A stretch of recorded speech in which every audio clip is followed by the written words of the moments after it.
defense even gives you 10 points. Yeah, exactly. And in the elite contest, dude, there's so few entries. Yeah.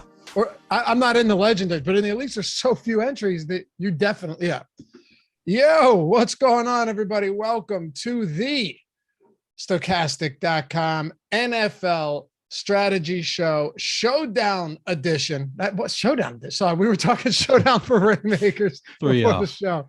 Ownership edition. We got first look at ownership. We already ran it over at Stokastic.com. So this is a fun show to do every week. And we really get a first look at how the contest and how the exposures and ownership is going to shape up early on. So you can start building those lineups before we get to Sunday. I'm Dave Loughran at Lofty_D on the Twitters, LOUGHY_D, joined by Neil Orfield at Player Q DFS, running it back for another weekend, the rest of the season. What's going on, man?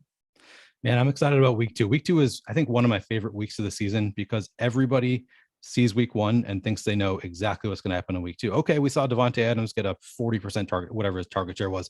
We can count on that going forward in week two. And everybody overreacts. And if you just kind of stay the course, I feel like there's edge there. So I'm excited about week two. I'm also excited about my new DraftKings Rainmakers hat, which I have not been playing Rainmakers, but I did get the hat because I filled out a form and got it before a lot of other people. So I got to get to show it off a little bit early. How you doing, Lofty? Good, man. I'm doing well. You know what else I'm excited about? I just went to my portfolio and I have all of these packs, some rare packs too, that I didn't even. Rare packs? Yeah. Didn't even I got know. one. Did you have the, man, what's it called? The field pass? The field passes, yeah. Only rare because I didn't know what this was going to be like. So I skimped and got a couple rares, but that's not what it's, I don't know. That's why you got it. So I got one for, yeah, that's what's up. Okay, cool. I got some for like bubble cashing. Like I didn't actually cash real dollars, but it was like bubble, yeah. Of some contests. That's pretty sweet though. All right. Yeah. Anyway, 47% target share for Davante Adams last week. Was it really 47%? Yeah. I thought it was overshooting, if anything. 47%. It's so funny to see because there's a lot of really good receivers that we see go to other teams and they just fall off. Like they're just not the same at all. Davante Adams, granted, he played with Derek Carr at college, and Derek Carr's a fine quarterback, but he's not Aaron Rodgers. Comes in there and just absolutely smashes in week one against a good Chargers team too. So and I'm sure you looked at this. I was really interested by some of the target shares in week one because it wasn't just Davante Adams. AJ Brown isn't on this slate. So we'll get to him on Monday night when we have I won't even call it a doubleheader. It's a 2-game slate. Yeah. They're basically concurrent, but AJ Brown had a 41% target share. Sorry. Davante Adams, 46, Cooper Kupp, 37, Tyreek Hill, 36, Justin Jefferson, 34, Barkley, 33, Jones only threw 21 times. Amon-Ra St. Brown, 32, Brandon Cooks, 32, Donovan Peoples-Jones, 32, Deontay Johnson, 32, and Jamar Chase and Robbie Anderson round out the 30%ers. That's a lot of 30% target shares for week one, man. Yeah. And that's a lot of fun.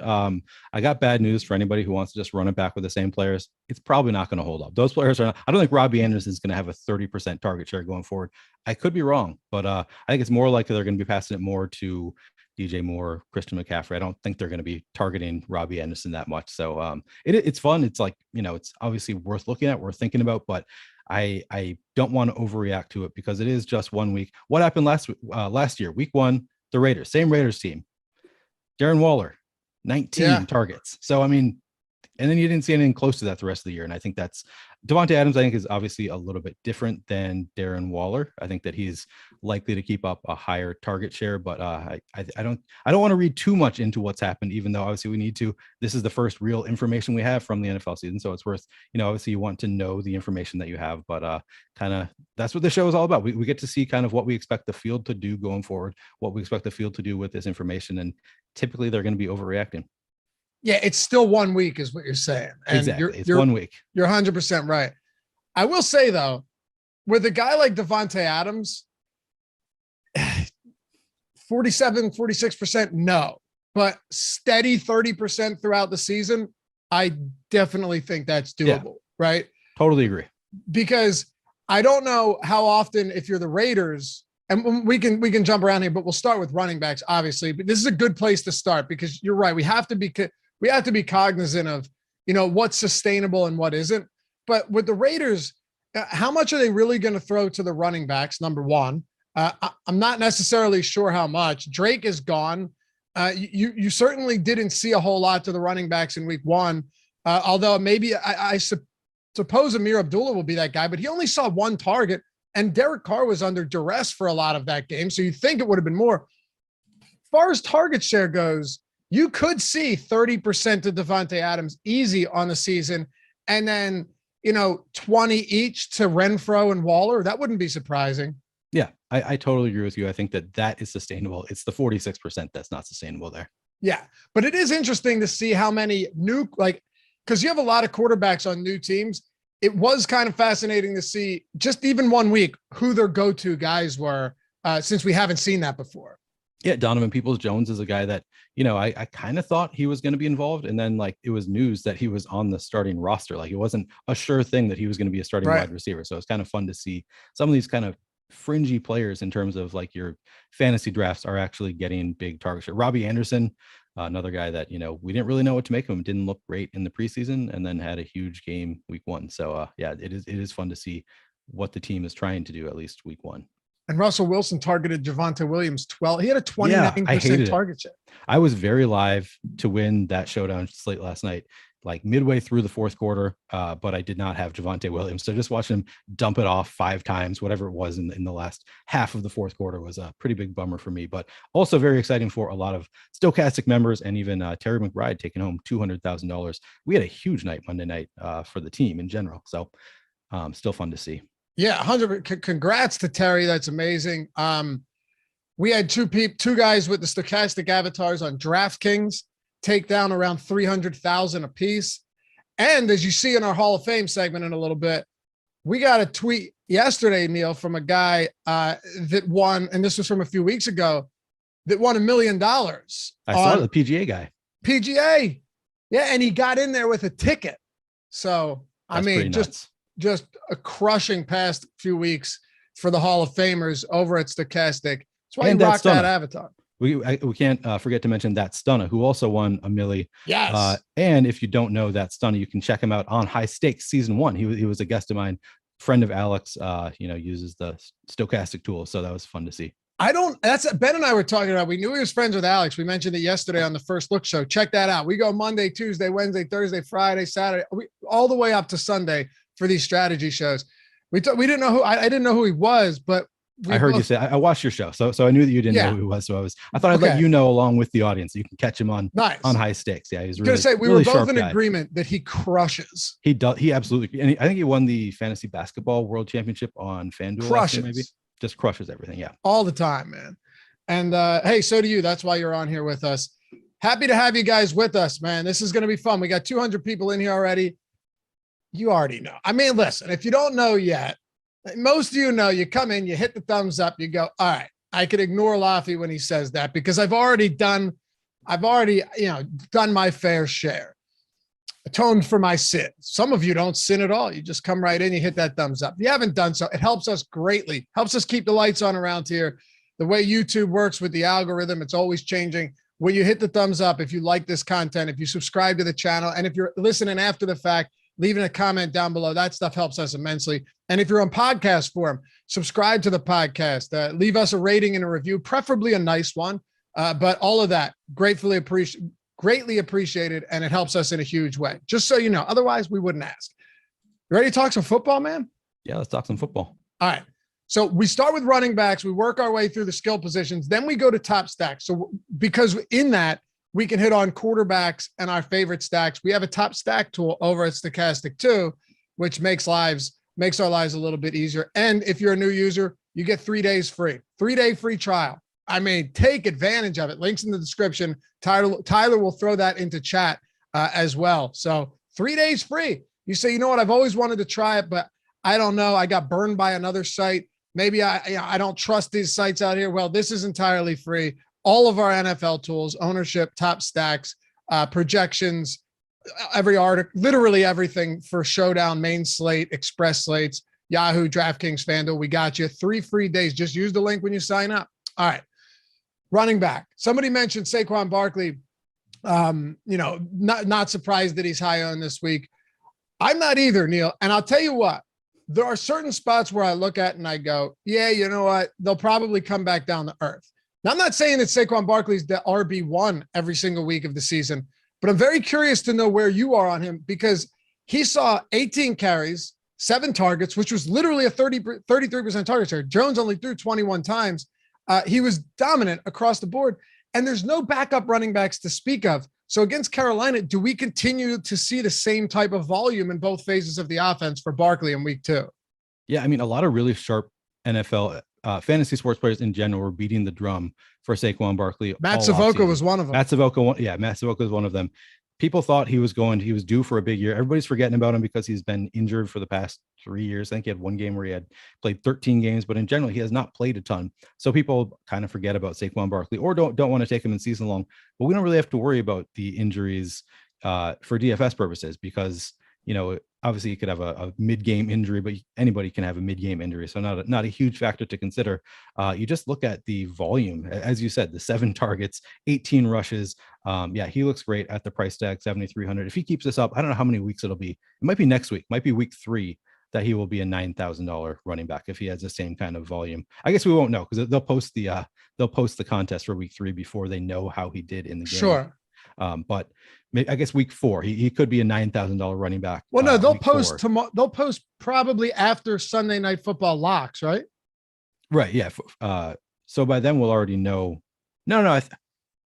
I think you're right. Actually, yeah. I was thinking that they post right after the afternoon lock, but they do wait a little. I think they try and get some Sunday Night Football action in there. Yeah. Yeah. But your point is well taken. I said the same thing yesterday. I think 9K by week 3 or week 4, if he has another big game, right? Yeah, if he has another big game, because he's that dude. He's one of the best running backs in the game. If he's getting the volume, I expect him to get there. I guess the counterpoint to that is it's 1 week. I mean, the counterpoint for all these players is going to be it's 1 week. Kadarius Toney had single-digit snaps in this game. Is that going to affect Saquon's target share if Kadarius Toney comes in and starts playing more? Because Kadarius Toney's a talented guy. A lot of things could change week to week, but I think Saquon Barkley, even if you can't count on the volume that he got in week 1, he's obviously going to have high volume. He's the most talented player on their offense. They're going to want to get him involved. 22.75 implied team total versus the Panthers this week. Not anything to write home about. 21% ownership looks a little bit high, but I mean, I think he's probably a cash game play. He's probably a smaller field tournament play. In a larger field tournament, he's a little bit overowned. I'll probably try to be underweight to Saquon. Kind of depends on how the rest of my lineups look. I guess we've got him at a 16.1% chance to boom at a 20.6% projected ownership. So a little bit overowned, but honestly, for that price tag, for the upside here, I don't really mind getting to where the field is at on Saquon.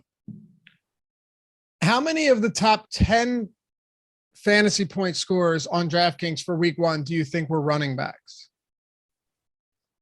Man, that's a tough one. Okay, Saquon. I'm going to guess 3. Boom. Nailed it.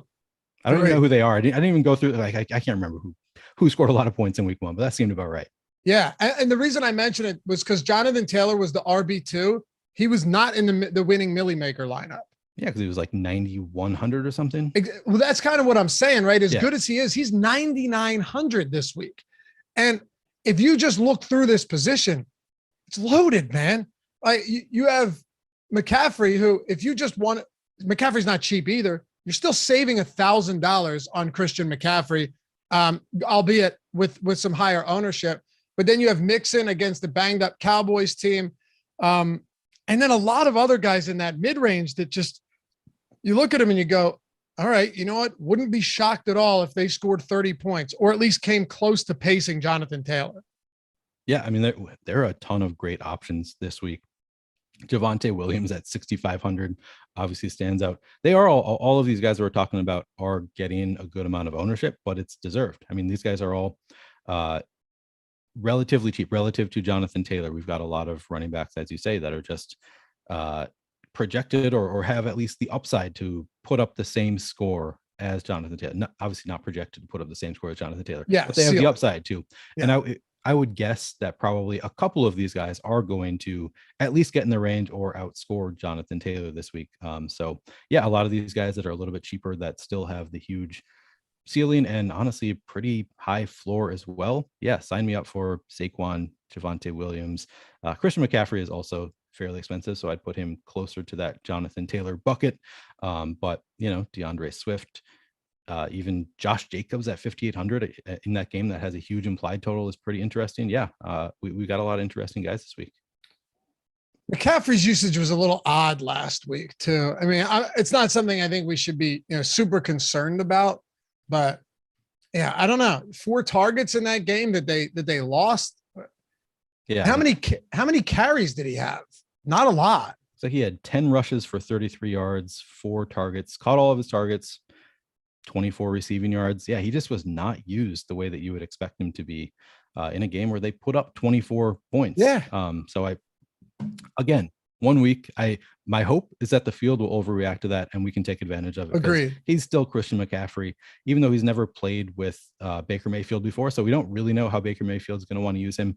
Every quarterback he's played with in the past has targeted him a lot. And I would expect Baker Mayfield to figure that out over time. At least I would hope so, that he should figure out that Christian McCaffrey is his best player.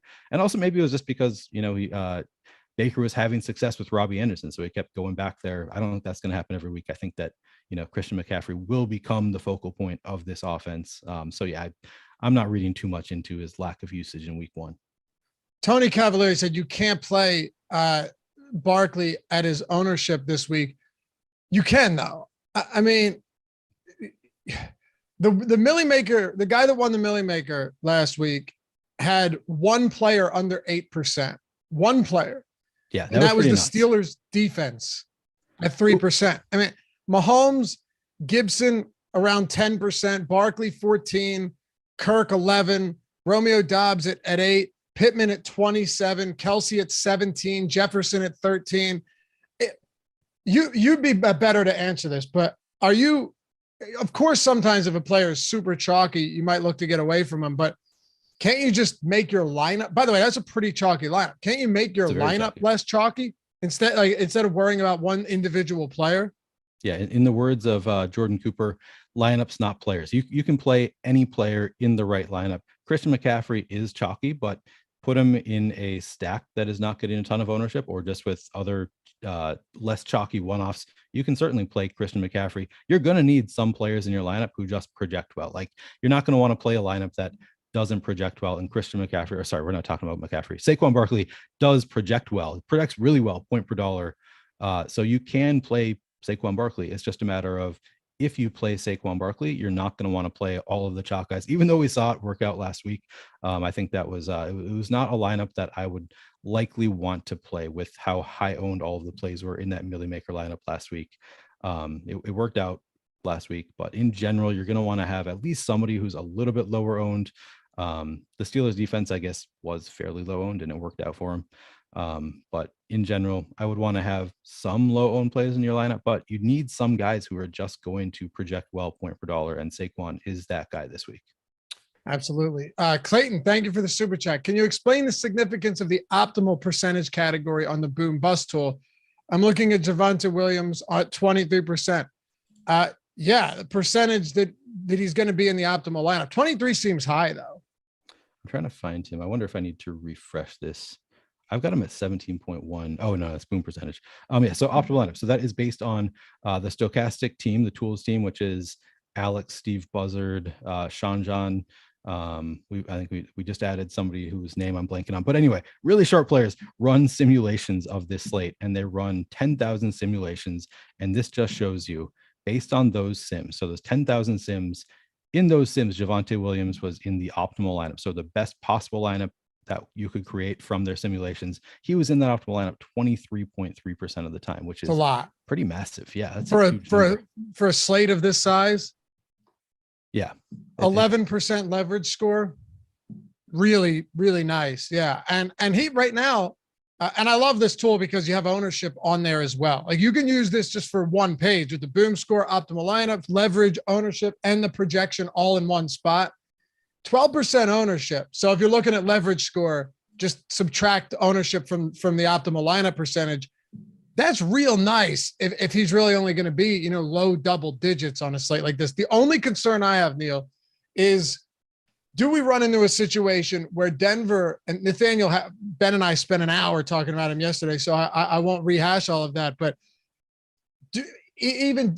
just in spite of Nathaniel Hackett, if they come out here and they just absolutely throttle Houston, which I think is very possible in Denver, the pass catching work and the target share for Javonte Williams, I think could decrease significantly, which worries me in the event that we have a 50-50 split in the backfield when it comes to running back carries. Yeah, no, I'm on the same page as you. If they come out and crush the Texans, he's probably not going to be catching 5 passes in the fourth quarter. Maybe it'll be Mike Boone time. It's probably, they're still more likely to run it off with their better running back. So he's probably still getting carries at that point, as long as he doesn't fumble it again. But yeah, a lot of his production this week was just receptions. So if those go away, he is going to lose, obviously, some allure, but still 23.3% optimal factors that in. That is factored into the sim. So it is a concern, but that's a huge positive leverage score. I really like Javonte this week. Any other guys at the higher ownership range that you love or don't like? You have Swift coming off a big game. He was the RB3 last time out. Leonard Fournette, tough matchup for Lenny, but I don't want to overlook the fact that this guy had 21 carries last game, 21 carries against that Cowboys team, really telling.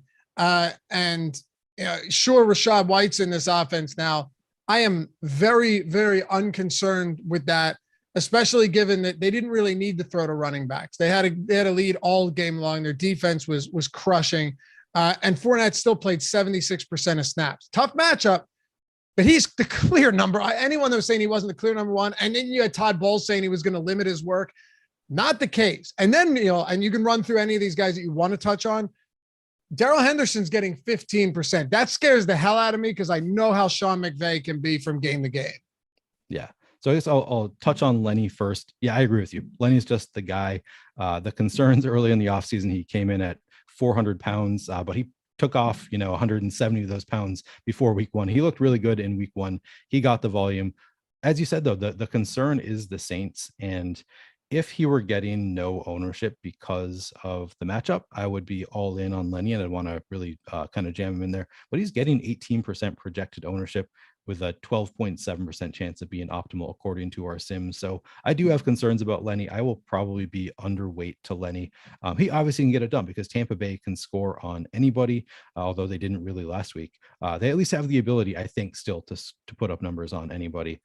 So again, for me, it's just a matter of the ownership with a guy like Lenny, because I think he has a pretty wide range of outcomes in a matchup where he's obviously on a great offense, but also in a tough matchup.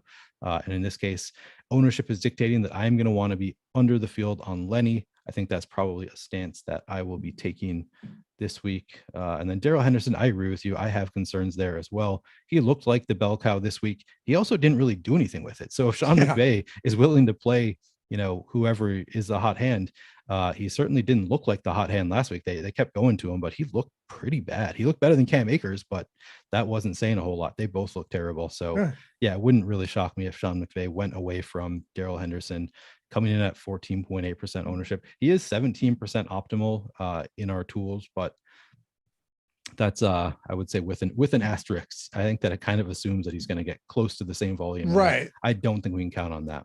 It's kind of a perfect segue because we always do. If you guys are new to this show, welcome. Subscribe if you want to, hang out with us every day throughout the NFL season. We'll always have content for you, but live content, VOD, videos on demand, whatever it is, But it's a good segue into Cam Akers. We always talk about the chalky players, and we turn that loosely, like double digit and up, just so we can hit on as many people as possible, give you guys as much info as we can. Like I said, free 3-day trial now. So if you want to use that and follow along, Tyler just threw nice work, Tyler. Reading my mind, dude. Just threw that into in the chat, right? Oh, it wasn't him. It was Stream Elements. Never mind. I take that back. You've done nothing. If you want to follow along with top stacks and ownership, you can. If you're not a sub yet, 3 days for free with the link right there in chat or in the description if you guys are watching after the fact. So segue into Cam Akers. I know this sounds crazy, Neil, but is there large field tournament appeal at all for a 1% owned Cam Akers in, say, the Millie Maker that has what, 250,000 entries this week? Yeah, absolutely. I think so too. Yeah, the 29 implied total for the Rams against the Falcons this week, and the same thing we just said about Darrell Henderson about what we don't really know what Sean McVay is going to do. The same applies to Cam Akers. If Cam Akers looked good early on, and coming into the season, we thought he was going to be the RB1. Maybe he's still recovering from his Achilles injury. We don't really know what's going on, but they played him. If they played him, he's probably not hurting that bad from the Achilles injury. So I assume if they're playing him, he is healthy. And maybe they're going to be ramping up his volume a little bit. Maybe they get a lead. Maybe they get a 10-point lead, 2-touchdown lead with 6 minutes left in the fourth quarter. They kind of go away. They want to save Darrell Henderson's legs a little bit. Then I think they would probably go to Cam Akers. So I definitely see, and even if that doesn't happen, I mean that's a kind of a best case scenario, I guess. But I think that he could have the volume even without a huge lead because he is still a back that they have a lot invested in him. So I'm with you. 5,600 is the right price tag. It wouldn't be shocking at all to see Cam Akers put up. I shouldn't say it wouldn't be shocked. It would not be a total shock if he puts up 100 yards and 2 touchdowns. It is within his range of outcomes, and nobody's going to own him. He's 5,600. So I'm with you on Cam Akers. I think he's an interesting play this week. He really is. Yeah, massive favorites at home too. Yeah, 29 implied. What's the Falcons 29 to? I think 15.5. Yeah. I think the spread's what 11.5 this week or something. Yeah, crazy spread. Yeah. All right, a couple others. Rashad Penny against San Francisco, tough matchup. Really thought he'd get more carries than he did last week or on Monday. Yep. Jeff Wilson, 4%. I don't think there's a lot of, low on guys that make a lot of sense. So I'll throw a few of them at you that at least caught my attention. Ezekiel Elliott at 3% at sub 6K. Any of these guys appeal to you at all in tournaments? Yeah, so Zeke, it's an interesting situation because obviously they don't have Dak, which makes it less likely that they're going to be able to move the ball, but also maybe more likely that they're just going to go to the run game more. So yeah, and they probably don't want the Bengals to have the ball a ton. So I could see Zeke getting a ton of volume in this game. If he's not getting ownership, I think he makes a lot of sense. Rashad Penny, man, the Seahawks have a 15.75 implied total. That is nuts. That's just so low. Doesn't make me have a lot of confidence in Rashad Penny, but I still think he's a talented enough player. He is their RB1. So if he's getting no ownership, I'm still willing to go to Rashad Penny. Did you mention Jeff Wilson? Yeah, Jeff Wilson. Yeah, Jeff was okay. So we got him with Eli Mitchell out for a while. Is there any way that his ownership holds at 4%? Because he seems like if it does hold anywhere below 10%, I think he's kind of a no-brainer because if he's the RB1 now without Elijah Mitchell, Jeff Wilson is a talented running back. I mean, he can put up numbers if he is healthy. As long as he's healthy, I think Jeff Wilson's a guy that you can kind of count on. So I'm going to really like Jeff Wilson if he remains under 10% ownership on Sunday at 5,100 in a game where they have a 25.75 implied team total.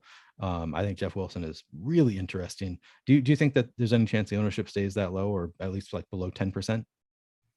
In an odd way, yes, but I don't know. And the reason is I just have such little faith in Kyle Shanahan to do what I expect him to do. Because remember last year it was Trey Sermon who was traded up for, they took in the third round. In fantasy drafts, everybody was drafting him way before Mitchell.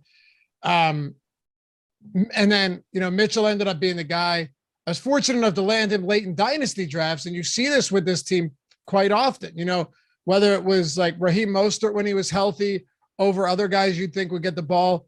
Could it be Tyrion Davis-Price?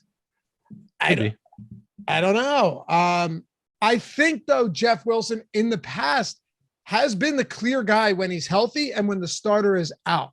And he's actually had some pretty productive games in those starters' stead. So, yeah, 4% if he does hover around that at 5,100 against Seattle as they're big favorites this week, it'd be very hard to get away from that. I agree. Yeah, we're on the same page as far as Jeff Wilson. Let's see, did we touch on everybody? Yeah, I think we touched on all of the RB pivots that we had planned to talk about. If you wanted to touch on anybody, what do you think of Taysom Hill? Like, he is that sustainable even in the slightest, or did he just get, uber lucky last week with the long rush and then the rushing touchdown? I have no idea about that. I don't know at all. I mean, 4 for 81 and a score. That's what it was. I mean, 4 rushes is nothing. But the thing with Taysom is they generally use him in play. I mean, I guess every play they're trying to make a big splash, but they use him so unconventionally that it seems like he always has that big play potential. So a little bit of interest, but with such low usage, it's still probably not worth playing at 4,400 because you're going to need more than what he did last week, and that was probably the best case scenario. So yeah, and you got to play him at quarterback. No, he's running back, at least in the boom bust tool at 4,400. Wait, Taysom Hill? Taysom is currently listed as running back in our boom bust tool. I guess I haven't checked I haven't verified that, but I assume that if he's listed as running back in the DraftKings, he's at quarterback. Okay, I know he was last week, but okay. At what, quarterback? No, yeah, he was a quarterback last week. We have him listed as running back in the boom bust tool, but yeah, I haven't verified that. I haven't checked FanDuel yet. Maybe. Yeah, I don't know. I'm trying to look it up now just to make sure that we're not wrong here. Anyway, we don't really need to go on about Taysom. Yeah, no, it's not important. I'm just curious if that's something we need to, fix. I wouldn't have brought him up if he's only quarterback eligible. Then yeah, he's obviously not a play at all. Right. I was thinking, FanDuel still has him at tight end. Yeah, which is interesting if the price is right. I think so. Yeah, but if you look at wide receiver, man, it gets real interesting here. Interesting. Before we do though, shout out to our sponsor, PrizePicks. I love that we had the unsolicited endorsement of PrizePicks, several of them, as a matter of fact, in chat already. So that makes me pretty happy because people are winning money over there. Someone commented yesterday on our first look video. They're like, yeah, I'm not good at DFS, but I'm crushing on PrizePicks right now. And dude, you find your spot, you find your niche, you find what works for you, and you're going to be in business. Yeah, exactly.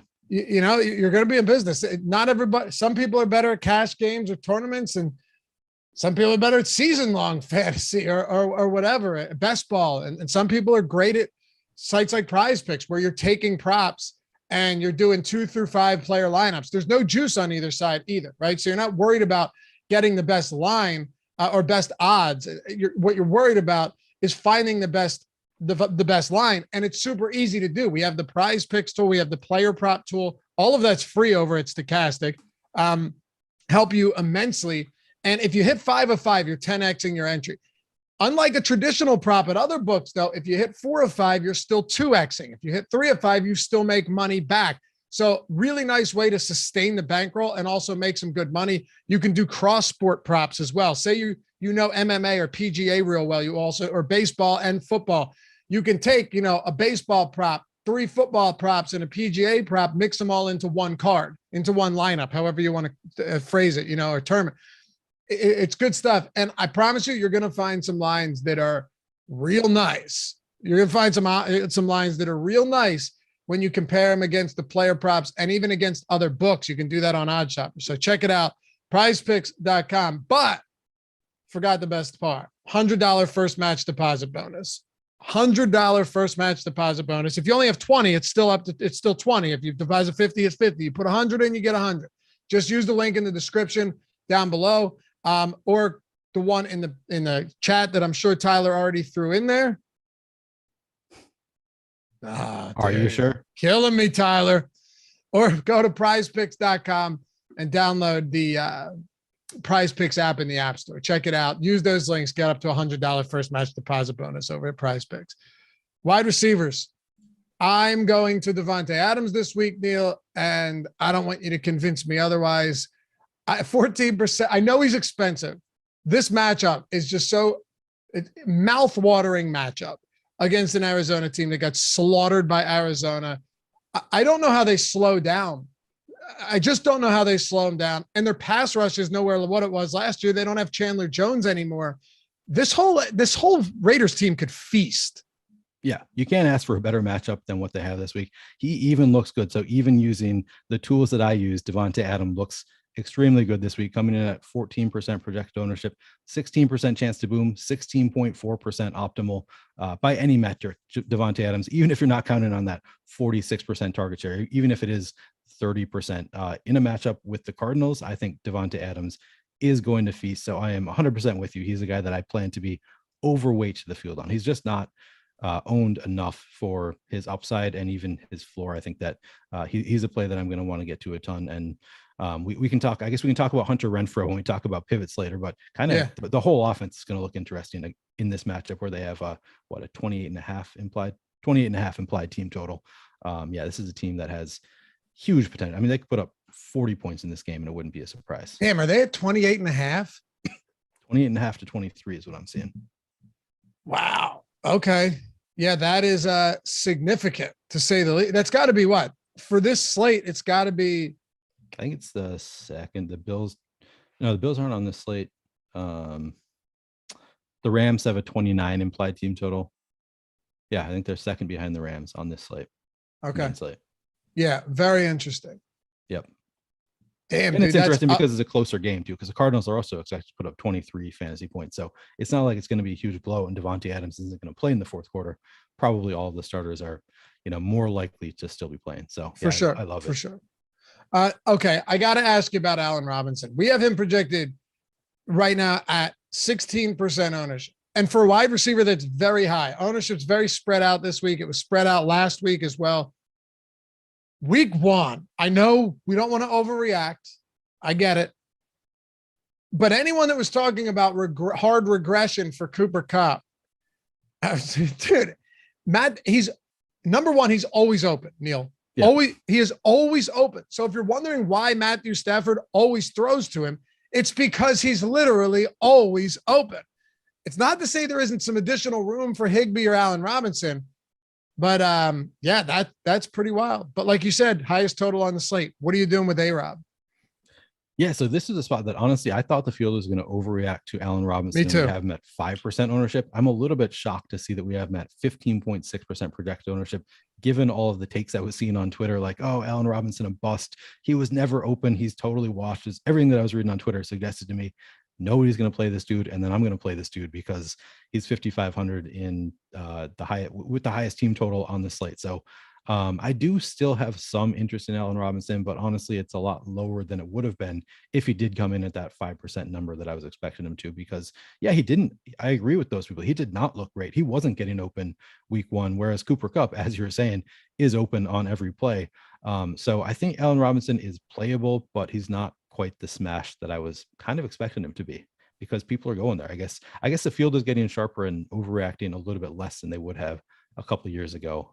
But yeah, in this matchup, I still think even if Allen Robinson is not at his peak anymore, I still think that he's a talented enough receiver that I'm going to be willing to play him at 5,500.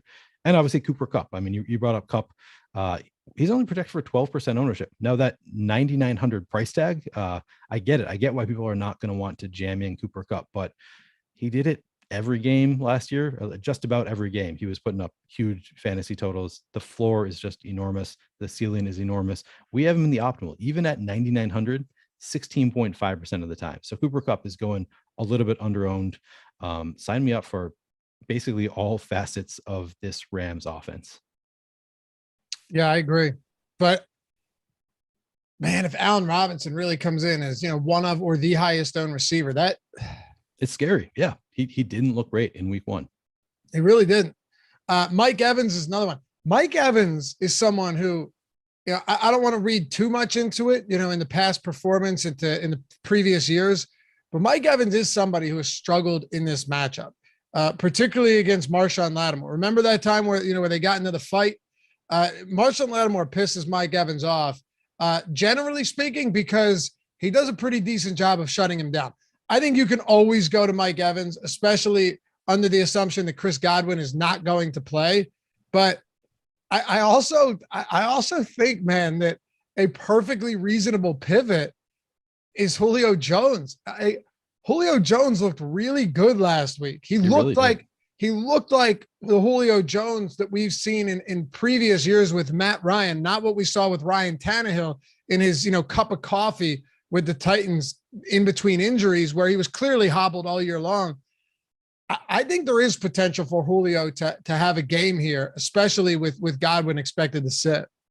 Yeah, so Julio's same price as Allen Robinson, 5,500 at much lower ownership. He is coming in at 4.7% projected ownership, which that also surprised me because he looked so good last week. I would have thought people would go just straight to Julio instead of Allen Robinson, but 4.7% projected ownership.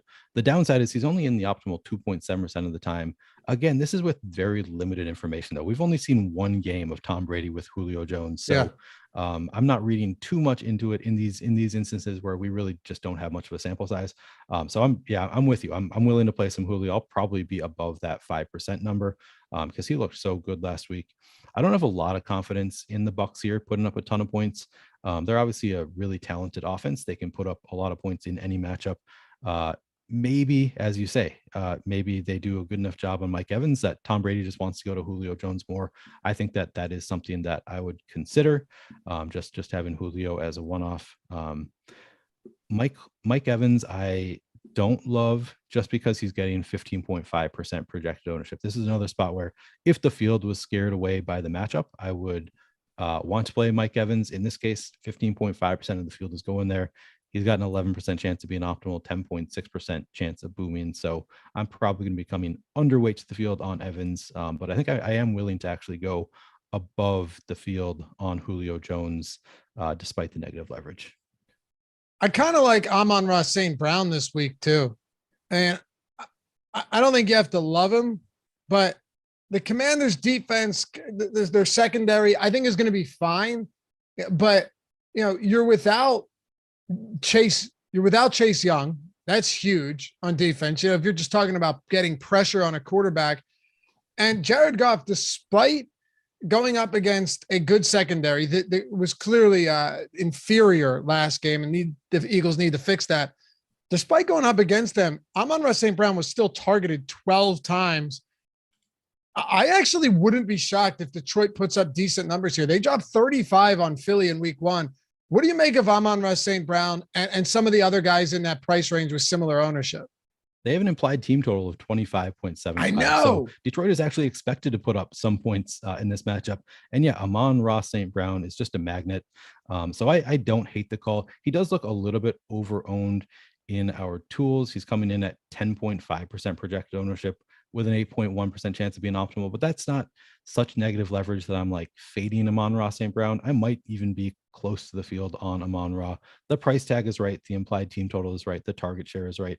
Everything sets up for Amon-Ra St. Brown looking pretty good in this matchup. So I'm with you. He's certainly playable despite a little bit of negative leverage.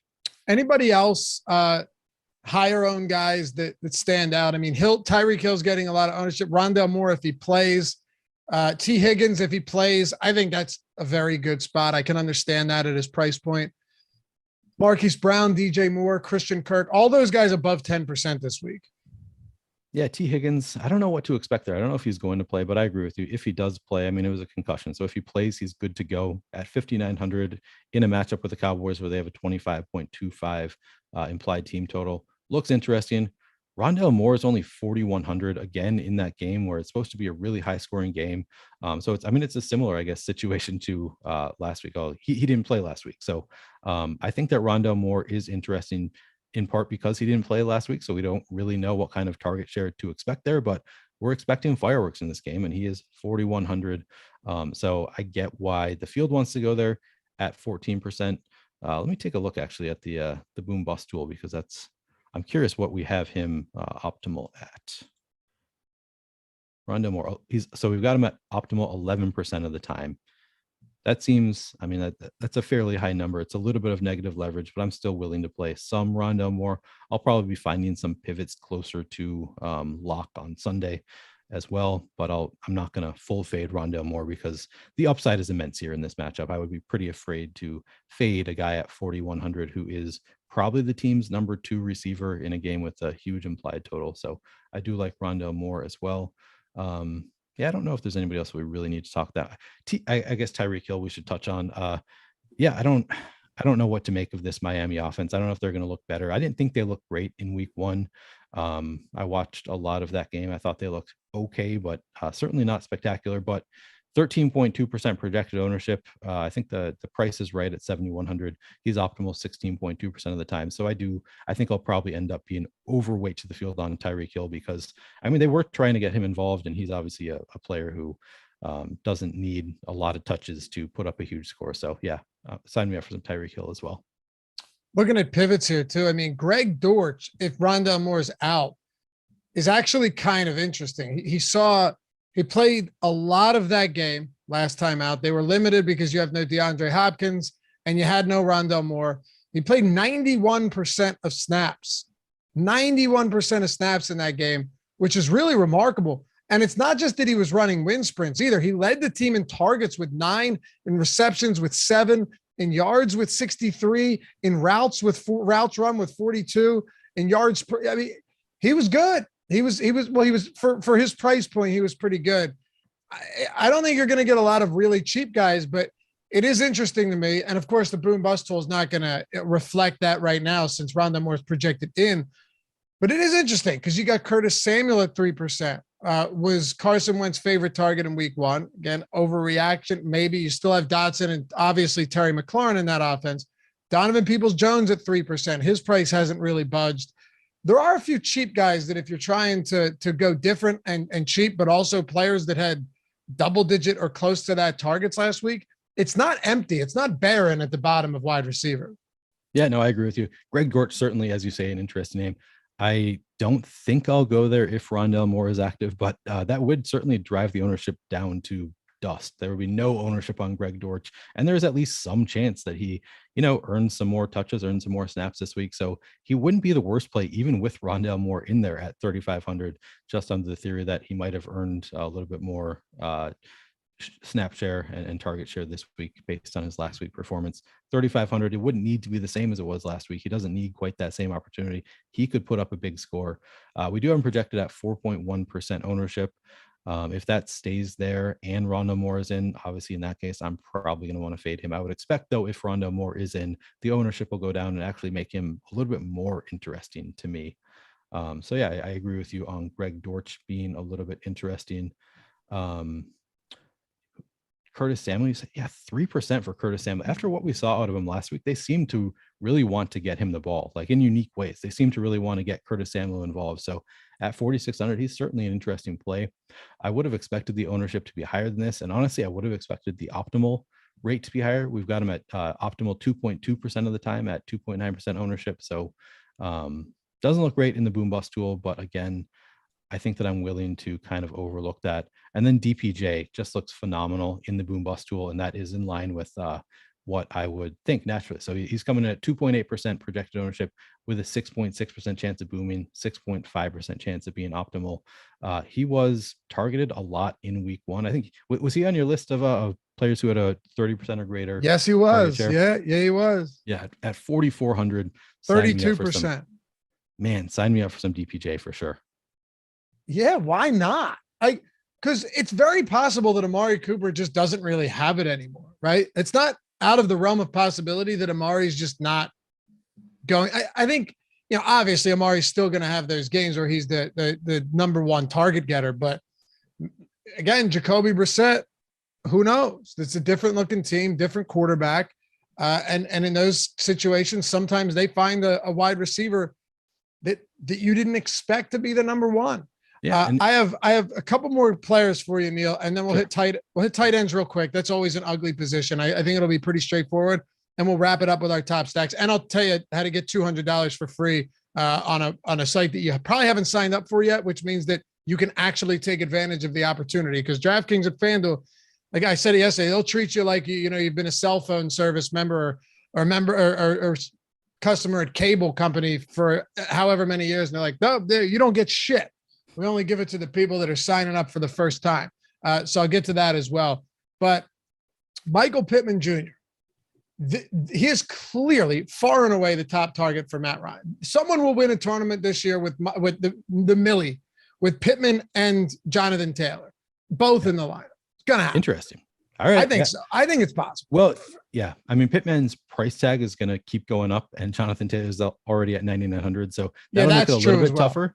But as long as the price tag is this low, it's certainly within the realm of possibilities. I believe Pittman was in that Millie Maker winning not with Taylor, but I think Pittman himself was in the Millie Maker lineup last week. Yeah, Pittman looks incredible. I'm shocked at this 7% projected. Me too. Ownership. They have a 25.5 team implied total. He is the clear alpha receiver for the Colts. I played a lot of Alec Pierce this week. He didn't have a single fantasy point. That was a big letdown for me. I played a lot of Paris Campbell. I don't know what he did. It certainly wasn't anything to write home about. Yeah, Michael Pittman is the guy. 6,700 seems steep after his 5,500 last week, but he's the alpha, and he's got Matt Ryan as a capable quarterback. So yeah, I'm interested in Michael Pittman for sure at only 7% projected ownership. Now I want to pull him up in the because I only have him with like 0.10 with 0.10 leverage score, but I still love him this week. Yeah. If he's mid single digit ownership. Yeah. I mean, so I think the tools in general are going to be a little bit more conservative in how they react to some of these things. Yeah. And rightly so. But that doesn't mean that we can't overreact if we want to take some stands. And I think that Michael Pittman is certainly a reasonable stand to take at 6,700. I think that he's probably the guy, although I do think he did put up a lot of his production, I believe, in overtime. I could be wrong about that, but pretty late in the game, I was happy to see that he wasn't doing that great because I didn't have as much as the field there, I don't think. So he did a lot of it pretty late in the game, but maybe they realized at that point that Michael Pittman is the guy they want to be targeting. I certainly think that is a reasonable stand to take. I think he had 100 yards pretty early though, and then okay. And then he maybe it was FanDuel. Maybe I was looking on FanDuel and he wasn't doing that great on FanDuel, but on DraftKings he was doing better because it's obviously PPR and you get the 100-yard bonus and all that. I could always just be wrong as well, but yeah, I mean, I think ultimately when it comes down to it, you have Pittman in an offense against Jacksonville that I think the tools, we're also going to see some updates throughout the week too. We always do with these tools, but yeah. You want to talk tight ends? Yeah, let's talk some tight ends. All right. Oh, last question. Denver receivers, Courtland Sutton and Jerry Jeudy. Any thoughts there? Because neither of them are getting ownership. Yeah, definite thoughts. Courtland Sutton at only 5% projected ownership at 6,100 is my preferred option there, but I like both of them in this matchup with the Texans. 27.5 implied team total. Everybody's expecting them to just give it to Javonte Williams every time now because that's what they did in the fourth quarter of the last game. But Courtland Sutton is a beast, and at 5% projected ownership at 6,100, I certainly have a lot of interest in Courtland Sutton. Jerry Jeudy, honestly, only slightly less. I think the floor is maybe a little bit lower for Jerry Jeudy, but the ceiling is every bit as high as Courtland Sutton's. He's just a speedster. 7% projected ownership. Not a surprise to see him coming in higher than Courtland Sutton after the week he had last week. He's $100 more. So my preference there is Courtland Sutton, but honestly, playing both. I think they're both great plays this week. Yeah, for sure. All right, tight ends, then top stacks. That's my favorite segment, so don't go anywhere for that. Then we'll wrap this up. Almost 450 people watching, 113 likes. Appreciate you. Got well over 100 here. If you haven't done so yet, though, hit the thumbs up, subscribe, join the family here at Stokastic.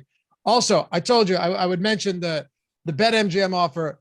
It's essentially $200 free. Well, $190 really, because if you use the link that Tyler's going to throw into chat right now, or the one in the description, if you're watching after the fact, you put $10 down. You bet any game this week. It could be Thursday. It could be Sunday. Just bet any team to win. All right. Bet any team to win. And if a touchdown is scored in that game, so it's free money. If a touchdown scored in that game, the $10 that you deposited as a first-time user turns into $200. I know a lot of you guys enjoy betting, maybe DFS more, or maybe your state just opened up the betting, or you haven't even gotten into it yet. Well, if you haven't gotten into it yet, and you're like, shit, I already have a FanDuel and DraftKings account, I'm not going to get the same offers there. BetMGM, amazing way to build your bankroll. Take $10, put it on any team to win when you deposit it using the link that Tyler just put in the chat. And if you win, you get your money and 200. If you lose, you still get your 200. Here's how I look at it. Let's say you get your $200. You go on a terrible losing streak. You lose everything. You're down $10, right? That's it. $10. You go on a heater, then you're up 4 figures. You're into the 5 figures. Who knows? And you just go on the crush throughout the NFL season, and you have a bankroll out of the gate as a new bettor or just a new bettor on MGM. Check it out, BetMGM. Use that link in the description and in the pinned comment. Get $200 for free, man. It's free money. I hope they still have these kind of offers when I can take advantage of them in Minnesota. You're going to have such a great offer, but I can't use them yet. Sadly, you're going to see an insane windfall of cash coming when you can just go sign up on every. You have to take advantage of every promo. That's what people don't understand. If you're a new user. Yep. Agreed. All right. And yeah, it's in chat if you guys want to use that, or in the description. Tight ends. I'm going to a lot of Darren Waller this week, especially if he's going to be 9%. Who's your favorite right now on this specific slate? Yeah, so Darren Waller certainly looks really interesting. Kyle Pitts, he didn't have a game. He had 2 receptions in the last game, but he did have 7 targets. I'd expect that number to go up. He is probably still their most talented receiver. He's certainly, among the top 2. I don't know how you compare him to Drake London, but coming in only 12.5% projected ownership, he's optimal 19% of the time.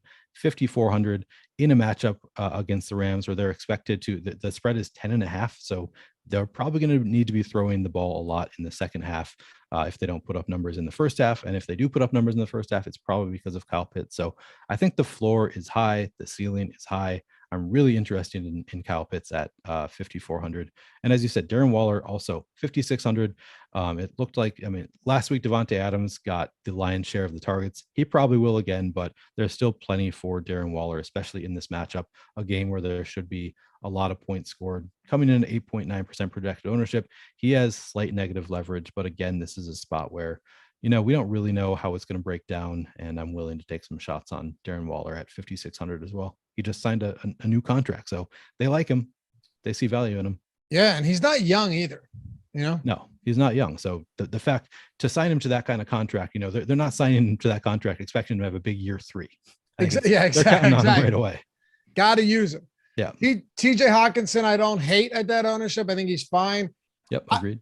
You mentioned the implied total for Detroit. That might honestly be the highest total they've had in over a calendar year. I'm not even kidding. 25.5 is very high for the Detroit Lions. This team could score points this season with the weapons they have. If Jared Goff is even around average, don't forget the Eagles have a very good pass rush, right? We know that, and they got a lot of pressure. But that Lions offensive line against average or even slightly above average defensive line is going to be good. They're going to be very good. So Mark Andrews at 6%. I'm always willing to go to Mark Andrews at 6%. Always on board with just Lamar Jackson, Mark Andrews, skinny stacks. It's not going to be every week that, even though I love the Devin Duvernay, because that was my cheat guy I had a lot of last week. Good call. You got to get lucky on them. That's all it is. Yeah, absolutely. You got to, and I did. But there's going to be games where the Lamar Jackson, Mark Andrews stack is just explosive. I could see that this week. Logan Thomas is cheap. He's 5%. Zach Ertz is 5%, especially if Moore is out.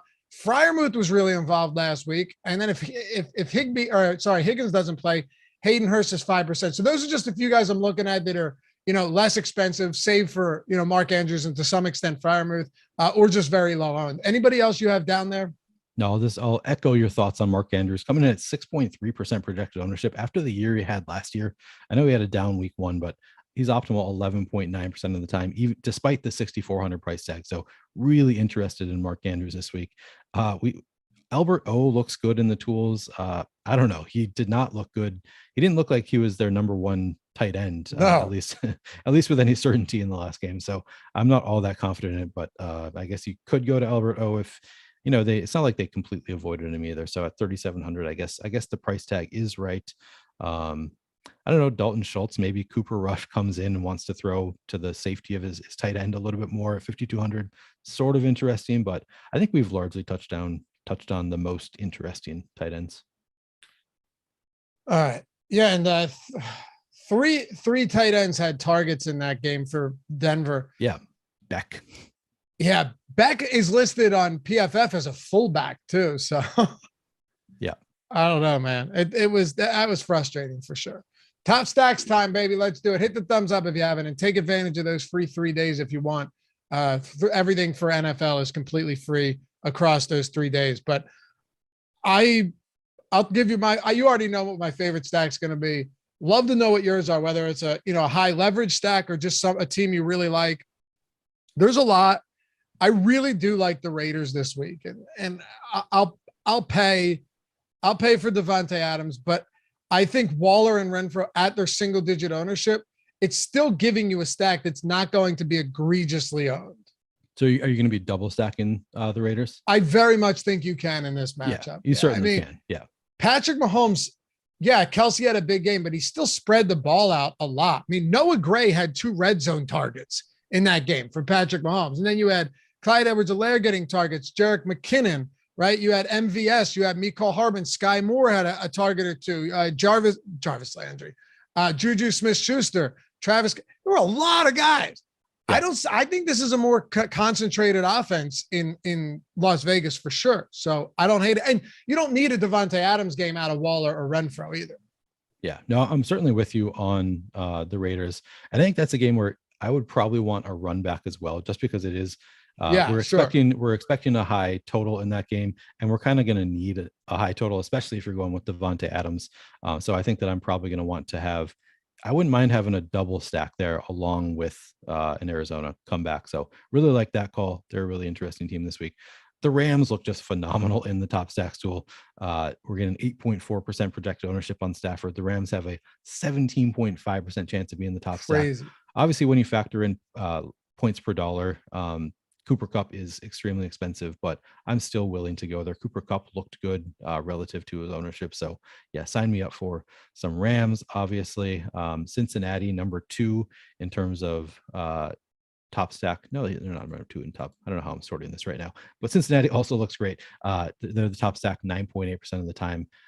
Joe Burrow only getting 6.8% projected ownership. This is another spot where I would think about doing a double stack. If I do a double stack, I think I'd be more likely to do it with a comeback from Dallas. With a single stack, I don't know if I necessarily would.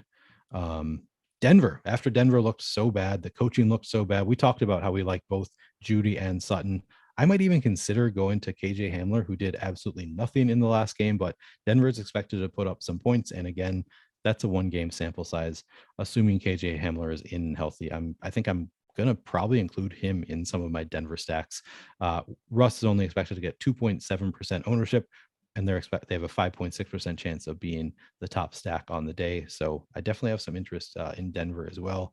Any other stacks that you want to talk about?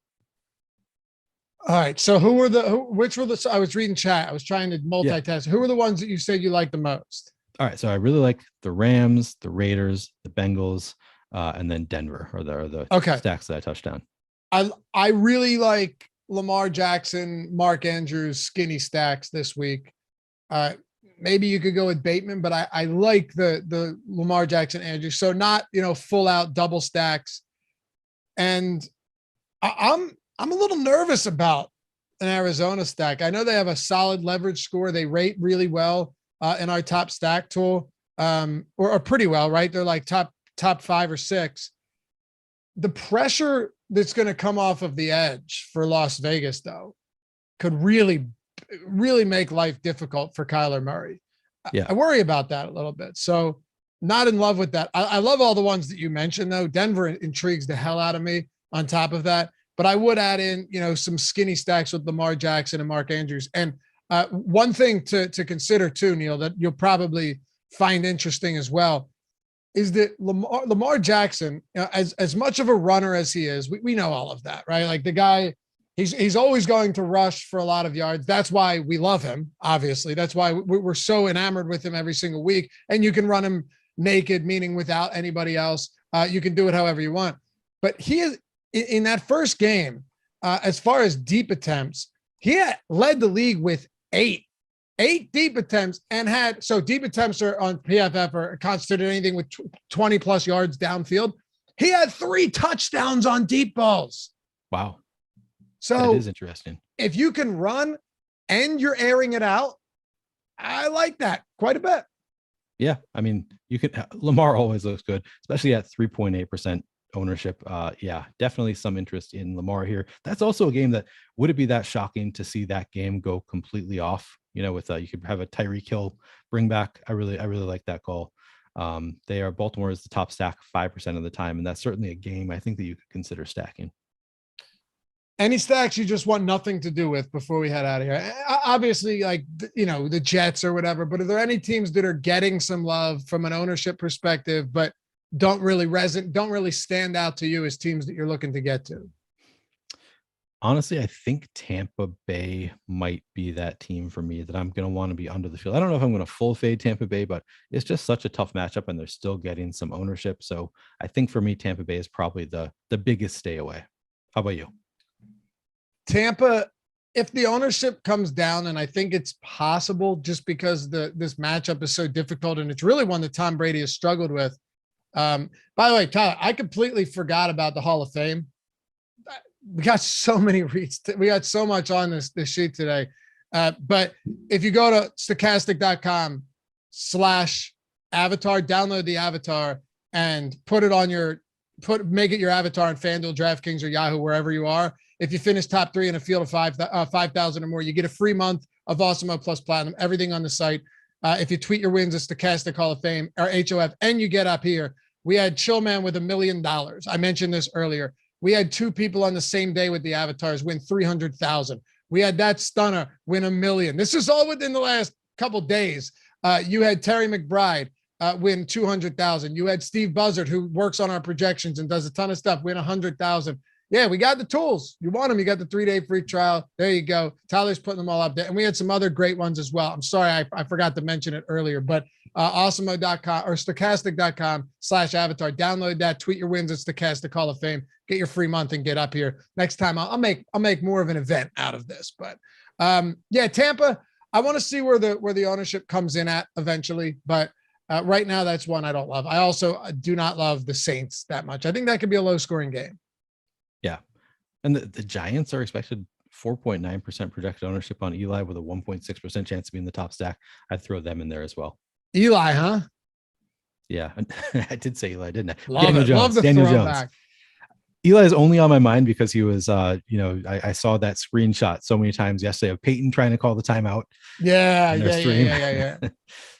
Hadn't thought about Eli much. Okay. Appreciate you guys. This has been fun. Thank you to Tyler Zander for producing the show, as always. He's got this look on his face like, oh, he thanked me after talking shit all show. Now scratching his head. Neil, follow Neil at PlayerQDFS. Check out all the work that he's doing. Some awesome strategy videos here on the channel.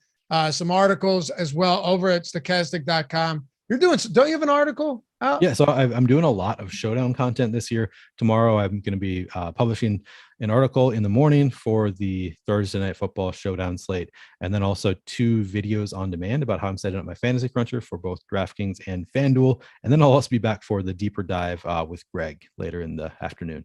Love it. Follow me at Laffy_D on the Twitters, LOUGHY_D.